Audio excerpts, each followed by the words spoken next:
थैले को बोल दिया टोट बैग। जैसे ही थैला टोट बैग बना उसकी इज्जत बढ़ गई, वो समाज में एक्सेप्टेबल हो गया। पहले जब तक वो थैला था उसकी कोई इज्जत नहीं थी। हमारे चैनल को सब्सक्राइब करें और बेल आइकन को प्रेस करें ताकि आप कोई भी फनी कंटेंट मिस ना कर पाए। हेलो हेलो हेलो दोस्तों, आज अकेला आया हूँ मैं, क्योंकि पिछले वीडियो में हिंट दे दिया गया था कि भाई राजेश घूमने जा रहा है दुबई, और जिन लोगों को मजाक लगता हो कि वो नहीं जा सकता है तो उसने जाके दिखा दिया है, छुट्टियां मना रहा है वो। और मैं यहाँ पे मेहनत कर रहा हूँ क्योंकि मुझे EMIs पे करनी है कुछ वो। लेकिन हो सकता है मे बी नेक्स्ट वीक मैं भी ना दिखूँ तुम्हें और मैं कहीं दुबई से भी आगे चला जाऊँ, वो हम बाद में रिवील करेंगे। बट यस, आज वो नहीं है, मैं अकेला आया हूँ और ढेर सारी न्यूज़ भी लेके आया हूँ तुम्हारे लिए, और रिव्यूज़ तो हैं ही। सबसे पहले सबसे इम्पोर्टेंट हम एक चीज़ के ऊपर बात करेंगे कि हमारी यहाँ से जो बातें कही जाती हैं उन्हें कितना सीरियसली लिया जाता है। हमने यहाँ बैठ के बोला कि भाई इलेक्शन में वोट चाहिए तो सीधा सिंपल दारू मुर्गा ये बांटो पब्लिक में।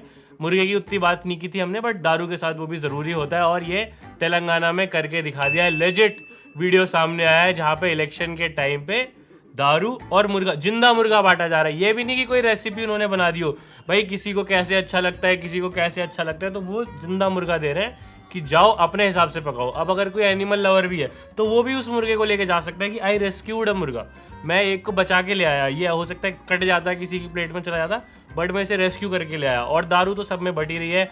सो ये जो भी हो रहा है हम इसे बहुत सपोर्ट करते हैं, वी रियली अप्रिशिएट इट। और ये तेलंगाना से शुरुआत हुई है, मुझे लगता है पूरे देश में होना चाहिए। मुर्गे वाला पार्ट डिबेटेबल है, बट दारू तो एटलीस्ट बटनी चाहिए, सबको खुला करना चाहिए। और दूसरी बात जो हमने यहीं से इसी प्लेटफॉर्म से बोली थी कि पॉलिटिशियंस के पीछे BGM लगने शुरू हो जाएं, पंजाबी गानों से वो अपनी बातें कहें तो कितने ज़्यादा इम्पैक्टफुल हो जाएंगे। वैसा सेम वीडियो आम आदमी पार्टी ने डाला है इन कोलैब विद भगवंत मान। बॉलर गाने पे भाई साहब उन्होंने रील डाल दिया भगवंत मान की। जिसने अभी तक नहीं देखी है देखें।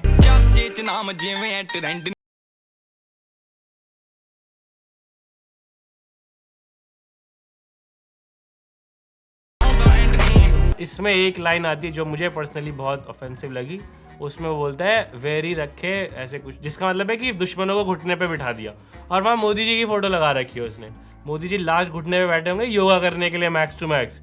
ज़्यादा हो गया यहाँ पे थोड़ा सा। और मैं थोड़ा सा मोदी जी की टीम से भी कहना चाहूँगा कि अब वो पीछे छूटते जा रहे हैं। राहुल गांधी, आम आदमी पार्टी, ये आगे निकल गए हैं, उन्होंने क्रैक कर लिया है भाई पब्लिक को कौन से वीडियोस चाहिए, कैसे चाहिए। अब मोदी जी का एक माना की मुश्किल है, या कोई भी ट्रेंडी रील के किसी गाने पे एक वीडियो आना बनता है, बहुत पीछे निकल गए हैं। राहुल गांधी ने तो लास्ट वीक मतलब पूरा मजमा लूट लिया है। एक उनकी वो वीडियो आई कि बारिश में वो एड्रेस कर रहे हैं, वहाँ पूरा सेंटी गाने लोगों ने चलाए। किसी ने फोटोशॉप भी कर दी कि अंदर उन्होंने बनियान कैसी पहनी हुई है वो दिखा दिया। फिर उन्होंने मम्मी के लेसेस बांध दिए, जो बेसिक चीज़ है। अपनी माँ के क्या, किसी और की माँ के भी लेसेस खुल रहे हैं तो बांध ही देने चाहिए, क्योंकि मम्मी अब बूढ़ी हो जाती है, उनसे नहीं झुका जाता। बेसिक ही चीज़ की है। बट राहुल गांधी अब बहुत आगे निकलते जा रहे हैं, एटलीस्ट PR स्टंट्स में। तो अब मोदी जी को अब कुछ तो करना पड़ेगा। इस सज्जन को क्या तकलीफ है भाई? वो ये कर सकते हैं मे बी कि राहुल गांधी के दोनों लेसेस आपस में बांध दें, कि भारत जोड़ो यात्रा करते करते उनके जूते जुड़ जाएं, वो गिर जाएं लुढ़क के। कुछ तो उन्हें अब करना पड़ेगा। वो पीछे छूटते जा रहे हैं काफ़ी ज़्यादा PR वाली रेस में। कैसे कैसे ये टर्म्स चल गए आजकल जेन जी के। बॉलर का क्या मतलब होता है, BALLER का क्या होता है? कितने साल के हो तुम? 20 पता होगा तुम्हें। तो एक बॉलर नया वर्ड चल गया है दोस्तों, जो फेंकने वाला नहीं है, but who is on top of his game, BALLER। तो जसप्रीत बुमराह आजकल हो सकता है बॉलर तो है बट बॉलर नहीं है, क्योंकि टॉप ऑफ हिस गेम तो वो बचे नहीं है, कमर तोड़वा ली है, और इंडिया में ये वो छूट गए, उन्हें ऑस्ट्रेलिया लेके जाया जा नहीं रहा है। बट ऐसे और भी मैं देखता हूँ आजकल कपड़े पहनते हैं, जैसे अब ये एक, मैं ब्रांड का नाम नहीं लूंगा, बट ये ब्रांडेड टी-शर्ट है, और ये लग रही है भाई ये मेरे हाउस की यूनिफॉर्म है। क्या कह के पहन लेते हैं जेनजी वाले? Fit check. एक तो ड्रिप चेक करते हैं, फिट चेक करते हैं, और भाई जो हम पूरी जिंदगी पहनते हैं अपने बड़े भाई बहनों के कपड़े, अब वो अमीरों के पहने हुए कपड़े पहनते हैं, उसको उन्होंने बोल दिया थ्रिफ्ट स्टोर। और उसमें मैं देखता हूँ सेलिब्रिटीज़ का तो ऐसे हो जाता है कि अगर किसी सेलिब्रिटी ने थ्रिफ्ट स्टोर के कपड़े पहन लिए हैं तो वो बेसिक है ना, हम तो बचपन से ही थ्रिफ्ट पहनते आ रहे हैं, 4 जनरेशन से चलता हुआ आ रहा है। जैसे बाकी जेनजी का क्या हो गया कि अब उसमें से कुछ के पास वो है, वो अलग से चमकीले क्रिएटर्स नहीं होते, इंस्टाग्राम देख के पता चलता है कि इनके पास है जनरेशनल वेल्थ। हमारे पास होते थे जनरेशनल क्लोथ्स। लिटरली वो एक थैला सा चल गया है आजकल। ऐसा उसको कंधे पर टांग लेते हैं। उसको हमें शर्म आती थी उसमें आलू लाने में कि नहीं ये नहीं ले आएंगे, पॉलीथिन में लेके आएंगे, चाहे फट जाए तो फट जाए।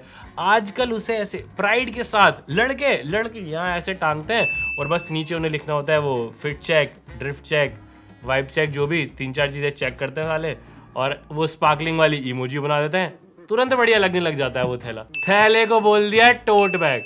जैसे ही थैला टोट बैग बना उसकी इज्जत बढ़ गई, वो समाज में एक्सेप्टेबल हो गया। पहले जब तक वो थैला था उसकी कोई इज्जत नहीं थी।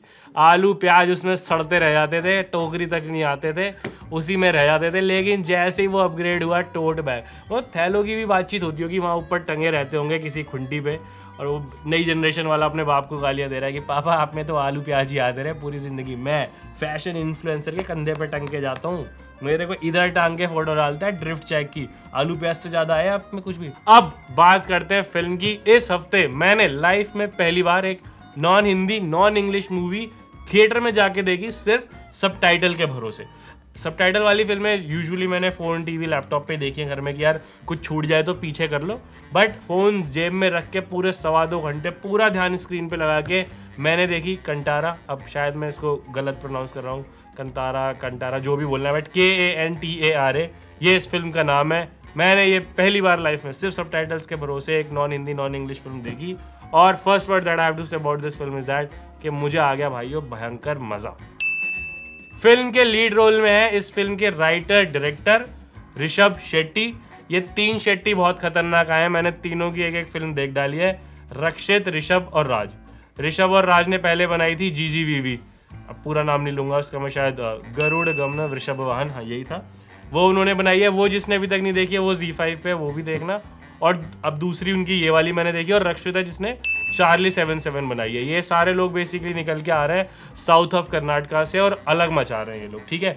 अब ऋषभ शेट्टी ने यहाँ कैरेक्टर प्ले किया है शिवा का, और ये शिवा बेसिकली एक ट्राइबल लड़का है जो कि जैसे कि हर हीरो की जर्नी होती है कि भाई जैसे फिल्म चलेगी तो खुद को डिस्कवर करेगा। He is basically the chosen one, और उसे पता नहीं है। तो वो शुरुआत में फिल्म में बहुत ही एक लापरवाह इंसान है, जो एक इन्फ्लुएंशियल आदमी के लिए काम करता है, दारू पीता है, एक लड़की को छेड़ता है जिसे पसंद भी करता है। तो इनफ फ्लॉज हैं इसके अंदर, सारे गलत काम करता है। इसको जो एक फैमिली का ट्रेडिशन है उसे फॉलो करने में कोई इंटरेस्ट है नहीं, और कैसे इवेंचुअली फिर ये अपनी ताकत को, सब चीज़ों को रियलाइज़ करता है, वो इसकी पूरी जर्नी है।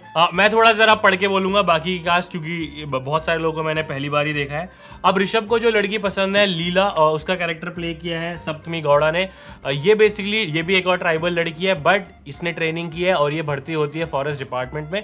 और इसके सामने कॉन्फ्लिक्ट ये है कि इसे फॉरेस्ट डिपार्टमेंट को भी सर्व करना है, और सर्व करना है अपनी ही ट्राइब के अगेंस्ट। तो ये इसकी कंफ्यूजन है, और ये ट्राइबल वाली ट्राइब है, इंस्टाग्राम वाली ट्राइब नहीं है, hey where is my tribe, what's your vibe, वो वाली ट्राइब नहीं। किशोर ने कैरेक्टर प्ले किया है मुरलीधर का, जो कि फॉरेस्ट ऑफिसर हैं, और ये बहुत ही वैसे ऑफिसर हैं, मतलब ड्यूटी को लेके बहुत ही स्ट्रिक्ट कि हाँ अगर विलेजर्स ने थोड़ा सरकार की ज़मीन ले रखी है तो इनका पर्पस है कि नहीं प्रॉपर मैपिंग हो और हम बनाए फेंसिंग वगैरह करें। प्रमोद शेट्टी हैं इसके अलावा जो बने हैं सुधाकर, और सुधाकर कह सकते हैं मेन विलेन है।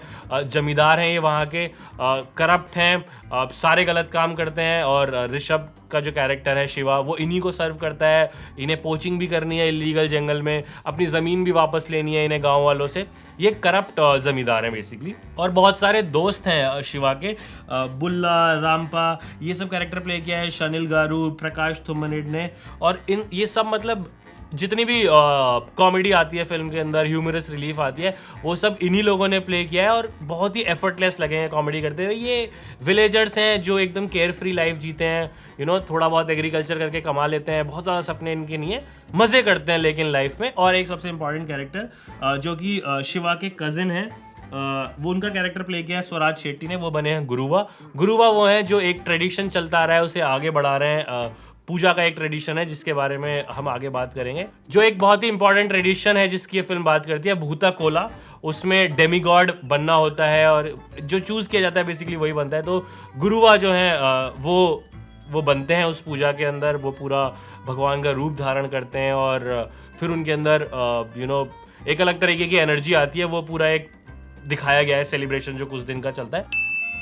फिल्म बेसिकली सेट है कर्नाटका के एक विलेज के अंदर, जहां पे कि पहले कहानी शुरू होती है आज़ादी से 200 साल पहले कि एक राजा है जिसके पास सब कुछ है, दौलत, शौहरत, बीवियां, बच्चे, सब कुछ है, लेकिन पीस ऑफ माइंड नहीं है। अब पीस ऑफ माइंड आपको दोस्तों पता ही है, वो इंस्टाग्राम पे आने से ही मिलती है, किसी को आपको बताना पड़ता है कि this is a safe space, आप आके मुझसे बात करें। राजा भी वो अपना सेफ स्पेस ढूंढते ढूंढते पहुंचते हैं जंगल में, और वहाँ पे उनकी मुलाकात होती है एक ट्राइबल व्यक्ति से जो उनसे कुछ ज़मीन दान करवाता है, और जिसके बदले राजा को अच्छी लाइफ, मेंटल पीस मिलती है। एक बेसिकली कुछ ऐसा होता है कि राजा अपनी ज़मीन ट्राइबल लोगों को दे देते हैं। कट टू 200 ईयर्स लेटर, एक ट्रेडिशन चलता आ रहा है कि वो जो ट्राइबल लोग उस ज़मीन पे खेती करते हैं, वहाँ काम करते हैं और आराम से अपनी ज़िंदगी जी रहे हैं, ज़्यादा कुछ एस्पिरेशन उनकी है नहीं, वो ज़मींदारों को तंग नहीं करते, कुछ नहीं करते, वहीं अपने कैटल्स पालते हैं, वहीं अपना एग्रीकल्चर प्रोड्यूस उगाते हैं, खाते हैं, छोटी सी लाइफ में अपने खुश हैं। और एक भूतकोला नाम का उनका फेस्टिवल होता है, एक प्रोसेशन होता है साल में एक बार, जिसके अंदर एक फैमिली के लोग एक डेमीगॉड बनते हैं, पूजा होती है, सेलिब्रेशंस होते हैं, और ये डेमीगॉड एक तरीके से इस पूरी ट्राइब को प्रोटेक्ट भी करता है। लेकिन अब उस राजा के जो सक्सेसर्स जो होते आ रहे हैं वो मॉडर्न टाइम्स में हो गए हैं जमींदार, सुधाकर जिसकी हमने बात की। अब इस करप्ट जमींदार का है कि ये ज़मीन ऐसे भगवान का डर दिखा के मेरे बाप दादाओं से, मेरे पूर्वजों से इन ट्राइबल लोगों ने ले ली थी, तो मुझे इनसे अपनी ये ज़मीन वापस चाहिए। फॉरेस्ट ऑफिसर भी आते हैं जिनको लगता है कि ज़मीन सरकार की है, वो कहते हैं कि नहीं भाई, ज़मीन सरकार वापस लेगी, तो वो पूरा मैपिंग वैपिंग करा रहे हैं। और गांव के जो लोग हैं वो अपना लाइफस्टाइल में खुश हैं, बट हाँ उनको ये है कि भाई जो हमारा है वो हमारे पास ही रहना चाहिए, ये सब नहीं होना चाहिए। इसी सब में क्लैश होते हैं। और जो हमारा हीरो है शिवा, वो शुरुआत में जैसे मैंने बोला कि वो यूजुअल लाइफ अपनी जी रहा है, एक वहाँ पे भैंसों को कंट्रोल करने का, दौड़ाने का एक कंपटीशन होता है, उसका वो चैंपियन है। बाकी वो दारू पीता है, शिकार करता है, थोड़े से इलीगल काम भी करता है इन्फ्लुएंशियल लोगों के लिए, और अपना खुश है लाइफ में। मतलब एक्चुअली उसी की फैमिली से थे जो डेमीगॉड बने थे इन द पास्ट, बट वो डिसाइड करता है कि उसे नहीं बनना है। उसे फ्लैशबैक्स आते रहते हैं उस टाइम के, क्योंकि वो बचपन में एक बार गया था जब उसके पिता जंगल में गायब हो जाते हैं एक दिन ये प्रोसेशन करते करते, तो इस वजह से अब उसे बनना नहीं है, बट उसे फ्लैशबैक्स आते रहते हैं। और अब क्लैश यही शुरू होता है कि भाई ये ज़मीन एक्चुअल में है किसकी। ज़मींदार अपने लेवल पे प्लानिंग प्लॉटिंग कर रहे हैं कैसे ज़मीन वापस ली जाए, पुलिस का अपना वो चल रहा है, और शिवा अपनी जर्नी में रियलाइज़ करता है कि नहीं, मुझे अपने लोगों के लिए खड़ा होना पड़ेगा और मैं ज़मीन अपनी नहीं दूंगा। ये पूरी शिवा की जर्नी है ये रियलाइज़ करने की, he is the chosen one, और कैसे उसे डिलीवर करना होगा अपने लोगों के लिए।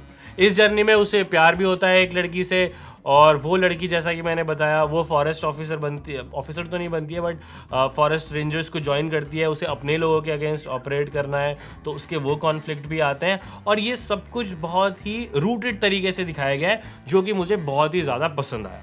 क्या क्या मुझे अच्छा लगा फिल्म के बारे में अगर मैं बताऊं, तो फिल्म का जो BGM है उसमें इतने सारे फोक म्यूज़िक यूज़ किए गए हैं। मतलब while watching the movie I literally felt कि भाई मैं पहुंच गया हूं कर्नाटका के एक ट्राइबल विलेज में। म्यूज़िक बहुत सही है और वो हर मूड को परफेक्टली जस्टिफाई करता है। जब एक्शन सीक्वेंस आते हैं तो वो एलिवेट भी होता है, कहीं अगर कुछ रोमांटिक दिखाना है वो भी है, कहीं उनका कल्चर दिखाना है, तो म्यूज़िक हर तरीके के मूड को बहुत अच्छे से जस्टिफाई करता है, जो कि मुझे बहुत ही अच्छा लगा। दूसरा जो फिल्म में डिटेलिंग है, फिल्म की डिटेलिंग मुझे एकदम ऑन पॉइंट नज़र आती है कि भूतकोला जो फेस्टिवल हो गया उसको दिखाना, ट्राइबल लोगों का बाकी लाइफस्टाइल दिखाना, इट्स वेरी रूटेड। मतलब ऐसा नहीं है कि किसी ने बाहर से आके बना दिया है, प्रॉपर वेल रिसर्च्ड फिल्म ये नज़र आती है। और यही वो चीज़ है कि तीसरी चीज़ जो मुझे इसकी अच्छी लगी कि ये सब होने के बावजूद भी it's not a very artsy film, it's a मासी फिल्म। ये परफेक्ट क्लास और मास दोनों चीज़ें पुल करती है फिल्म। मशाले लेके लड़ रहे हैं, बारिशें हो रही हैं, तलवारें जो अभी गरम गरम अंगारे से बाहर आ रही हैं, स्लोमो में जो अंगारे उड़ रहे हैं, मतलब थिएटर इरप्ट होता है पूरा। और मैंने फील की वो एनर्जी। मैं मोस्ट प्रॉब्ली अकेला बंदा था कि जो सबटाइटल्स पढ़ के देख रहा था, बाकी सारे शब्द शायद लोकल्स ही थे जो यहाँ देख रहे थे। और बहुत कम शोज़ हैं इसके नॉन कन्नड़ा रीजन्स में, विच इज़ अ बहुत डिसअपॉइंटिंग चीज़ मुझे लगी। बट हाँ, मेरे साथ वो फ़नी चीज़ ये होती थी कि मैं सबटाइटल पढ़ता था तो मैं सबसे 2 सेकंड बाद हंसता था कि मुझे हाँ बाद में समझ में आ रहा होता था जो। बट हाँ, पूरे ऑडियंस ने इस राइड को एंजॉय किया है। कमियाँ जो बस मुझे फिल्म में लगी वो थोड़ा सा ये है कि इन्होंने भी थोड़ी सी वो वाली चीज़ें कर दी कि जैसे एक लेजिट सीन है जहाँ पे हीरो हीरोइन को उसकी बिना कंसेंट के छुप के नहाते हुए देख रहा है, और हीरोइन भी अल्टीमेटली उसके प्यार में पड़ रही है, मतलब वो है थोड़ा सा फोर्सफुल उसके अगेंस्ट है, उसकी विल के, और स्टॉक करता है उसे, बट अगेन इन्होंने भी वो चीज़ दिखाई दी है कि नहीं, लड़कियों को ये सब पसंद आता है और वो प्यार में गिरी जाती है अल्टीमेटली। वो रोमांटिक ट्रैक मुझे थोड़ा सा लगा कि वो बेटर हो सकता था। अदरवाइज बाकी जो चीज़ें दिखाई गई हैं, जो कमेंट्री सोशियो पॉलिटिकल की गई है स्पेशली, कि एक डेथ होती है उसके बाद ज़मींदार पहली बार आता है, और जनरली ट्रेडिशन क्या होता है कि जब आपके घर डेथ हो जाती है, स्पेशली जब तक डेड बॉडी रखी होती है, तो सब लोग ज़मीन पे बैठते हैं लेकिन ज़मींदार अगर अपने से नीचे वाले लोगों के घर आया है तो वो तब भी चेयर पे बैठता है, और उसके घर हमारा हीरो घुसता ही नहीं है बहुत टाइम तक। इवेंचुअली जब वो कुछ रियलाइज़ करता है तब पहली बार वो ज़मींदार के घर में पैर रखता है। अदरवाइज़ जो लोग उसके यहाँ काम कर रहे हैं उनका उसके घर में पैर रखना तक अलाउड नहीं है। तो वो कास्ट के डिफरेंसेस वो सब बहुत अच्छे से दिखाए गए हैं। ओवरऑल मुझे लगता है इसके सब कुछ अच्छा है फिल्म के बारे में। और मैं चेक कर रहा था दिल्ली NCR में तो लिटरली 2 ही शो हैं, और जैसे आपको ये मिले, मतलब इसका प्राइम पे आने का वेट मत करो, जाके थिएटर में देख के आओ, बहुत ही तगड़ा एक्सपीरियंस है। और ये ही मेरे को लगता है कि साउथ की फिल्में जो हो रही है, मतलब ये एक तो हाँ, ये फिल्म प्रोड्यूस की है KGF के प्रोड्यूसर्स ने। होमबेल फिल्म जिन्होंने KGF 1 और 2 बनाई है, उन्होंने ही बनाई है, तो उनको भी पता है कि मतलब ये KGF की तरह सिर्फ एक मासी फिल्म नहीं है जिसमें कुछ भी हो रहा है।